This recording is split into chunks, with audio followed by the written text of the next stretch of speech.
ప్రేమ వివాహం పార్ట్ 2. ఒకరోజు ప్రసాదరావు మార్కెట్కు వెళ్ళి వస్తుండగా దారిలో అనుకోకుండా మురళి కనబడ్డాడు. అబ్బా, చాలా రోజులకి కనపడ్డావు. ఇన్ని రోజులు ఏమయ్యావురా? రా, ఇంటికెళ్ళి మాట్లాడుకుందామని ఇంటికి ఆహ్వానించాడు ప్రసాదరావు. బాగున్నారా అంటూ ఇద్దరికి కాఫీలు ఇచ్చి అక్కడే ఉన్న సోఫాలో కూర్చుంది సుమిత్ర. ఏంటి విశేషాలు అన్నట్లు మన భుజంగరావు ఎలా ఉన్నాడు? ఫోన్ చేస్తే కలవడమే లేదు. అసలు ఎక్కడ ఉన్నాడు అంటూ ప్రశ్నించాడు ప్రసాదరావు. అందుకు మురళి నిర్లిప్తంగా నవ్వి, అతను ఈ ఊరిలోనే ఊరికి దూరంగా ఉన్న కాలనీలో ఉంటున్నాడు. ఎవరితో మాట్లాడడానికి ఇష్టపడడం లేదు. ఈ ఊరిలోనే ఉన్నాడా? అందరితో స్నేహంగానే ఉండేవాడు కదా, ఇంత హఠాత్తుగా అలా ఎందుకు మారిపోయాడు అన్నట్టు వాళ్ళ కూతురు దాత్రి ఎలా ఉంది ఆశ్చర్యంతో అడిగాడు. ఆ కూతురి వలనే ఇలా తయారయ్యాడు అన్నాడు మురళి. ఏమైంది అసలు? వివరంగా చెప్పు కుతూహలంగా అడిగాడు. ఏముంది, పెళ్లి అయ్యాక కూతురు అల్లుడు కొన్ని రోజులు బాగానే ఉన్నారు. తర్వాతే వాళ్ళిద్దరి మధ్య కీచులాటలు ప్రారంభమయ్యాయి. పెద్దవాళ్ళ జోక్యంతో ఆ చిన్న కీచులాటలు కాస్త ఆ పెద్ద గొడవలుగా మారి విడిపోవడం వరకు వచ్చింది వ్యవహారం. మై గాడ్, అదిరిపడ్డాడు ప్రసాదరావు దంపతులు. జరిగిందేమిటంటే అంటూ చెప్పుకొచ్చాడు మురళి. భుజంగరావు, సౌజన్యలు ఒకసారి కూతురి కాపురం చూద్దామని వెళ్ళారు. కూతురు ఒకతే ఇంట్లో పని చేసుకోవడం చూసి, నువ్వొక్కదానివే ఎందుకు పని చేయాలి? నువ్వు అతనితో సమానంగానే చదువుకొని ఉద్యోగం చేస్తున్నావు కదా అంటూ ఇంతెత్తున ఎగిరిందంట సౌజన్య. అదేం లేదమ్మా, ఇద్దరిలో ఎవరు ఖాళీగా ఉంటే వాళ్ళు పని చేసుకుంటామని దాత్రి సర్ది చెప్పబోయిందంట. అయినా వినిపించుకోకుండా అల్లుణ్ణి చడామడా కడిగి పడేసిందంట. దాంతో అల్లుడికి కోపం వచ్చి, మీ అమ్మ వాళ్ళు ఇక్కడికి వస్తే సహించేది లేదు అని దాత్రితో గట్టిగా చెప్పాడంట. అక్కడికి భుజంగరావు అందరినీ శాంతపరిచి భార్య తరఫున అల్లుడికి క్షమాపణలు కూడా చెప్పాడంట.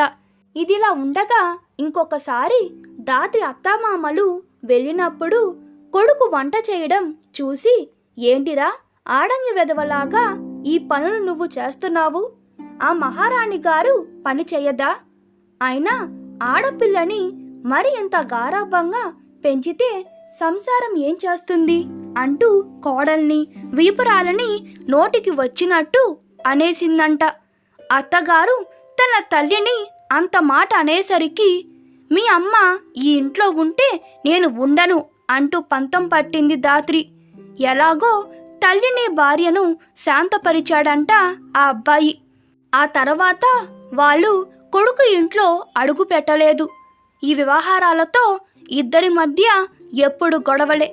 దాత్రి తల్లికి రోజు ఫోన్ చేసి తమ మధ్య జరిగే గొడవలన్నీ ఏకరువు పెట్టేది. నువ్వు నీ జీతంలో నుంచి ఒక్క రూపాయి కూడా ఇవ్వకు, ఇంటి బాధ్యత అతనిదే కదా అంటూ ఎగదోసేది ఆమె. మితిమీరిన గొడవలు జరిగినప్పుడు ఇక అతనితో పడలేవు కానీ ఈ ఊరికి ట్రాన్స్ఫర్ చేయించుకో, విడాకులు ఇస్తానని బెదిరించు, దెబ్బకు దిగి వస్తాడు. అయినా నీకేం తక్కువ, ఇంకో పెళ్లి చేస్తామంటూ కూతుర్ని రెచ్చగొట్టేది. ఆ అమ్మాయి నిజంగానే విడాకులు ఇస్తానని బెదిరించేది. అబ్బాయి తల్లి కూడా తక్కువేం కాదు, ఇచ్చేమను విడాకులు, మగపిల్లవాడివి, నీకేం తక్కువ, 6 నెలల్లో దీనికన్నా మంచి సంబంధం చూసి నీ పెళ్లి చేయకపోతే చూడు అంటూ ఛాలెంజ్ విసిరేది. ఇలా రోజు గొడవలతో విసిగిపోయి ఆ అబ్బాయి మందు తాగడం అలవాటు చేసుకున్నాడు. ఇది సహించలేక అమ్మాయి అమెరికాలో ఉద్యోగం వెతుక్కొని వెళ్ళిపోయింది. ఇప్పుడు వాళ్ళ విడాకుల కేసు కోర్టులో ఉంది. అందుకే భుజంగరావు ఎవరితో మాట్లాడడానికి ఇష్టపడడం లేదు అంటూ జరిగిందంతా చెప్పాడు మురళి.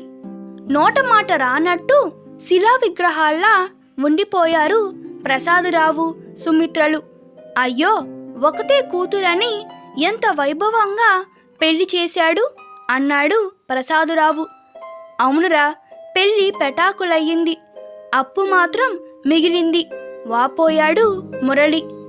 ఎంత మంచివాళ్ళు, ఇలా మారిపోయారెందుకు ఆశ్చర్యపోతూ అడిగాడు ప్రసాదరావు. అదే కదా విడ్డూరం, కన్న బిడ్డల మీద విపరీతమైన మమకారంతో వాళ్ళ జీవితాన్నే నాశనం చేశారు ఆ తల్లులు అన్నాడు మురళి. అక్కడ చాలాసేపు నిశ్శబ్దం తాండవం చేసింది. చివరికి ఎలాగో గొంతు పెగలించుకొని ఇక నేను వెళుతున్నానురా అంటూ మురళి సెలవు తీసుకొని వెళ్ళిపోయాడు. ఆ రోజంతా ఇద్దరికీ నిద్ర పట్టలేదు. ఇలాంటి కేసులు ఈ మధ్య చాలా వింటున్నాం, కానీ మన దగ్గర వాళ్ళ గురించి వినడం ఇప్పుడే అనుకున్నారు. తర్వాత ఏం జరిగిందో నెక్స్ట్ పార్ట్లో తెలుసుకుందాం. ఈ వీడియో మీకు నచ్చినట్లయితే మీ అభిప్రాయాలు కామెంట్లో తెలపండి. Please like, share and subscribe to my channel. Thank you.